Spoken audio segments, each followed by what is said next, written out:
Sumber penghasilan dari penyadap karet semakin ke depan dan semakin hari dirasakan penyadap karet di kota Prabu Muli. Sepertinya sudah tidak dapat menjadi sumber utama untuk bersandar, mendapatkan penghasilan dalam memenuhi kebutuhan sehari-hari. Bahkan masa kejayaan harga jual getah karet yang sempat menjadi primadona sejak 7 tahun belakangan ini semakin terpuruk, bahkan harga jualnya pun sudah tak sebanding dengan harga kebutuhan pokok yang harus dibeli. Salah satu penyadap karet di kota Prabu Muli bernama Mulyadi mengatakan, harga 1 kilogram getah karet mingguan paling mahal berkisar antara 4.500 hingga 6.000 rupiah.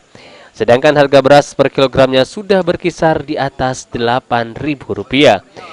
Mulyadi berharap harga getah karet dapat kembali berjaya seperti sebelumnya, sebagaimana janji pemerintah minimal seiring dengan harga kebutuhan pokok, sehingga hasil menyadap karet dapat memenuhi kebutuhan sehari-hari seperti saat ini. Maksud aku tuh kan bijak, maksud kan yang dijanji-janjikan dulu kan, maksud aku tuh tak mau buktikan, maksud aku kan gitu. Jangan cuma janji-janji yang paro nih. Harga karet tuh kalau bagi aku 10.000 itulah meriah, kalau bagi kita petani yang apa paruan nih tidak apa-apa.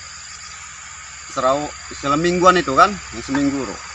Namanya harga, namanya kita hidup di dunia nih kan, perlu kebutuhan. Anton, PAL TV.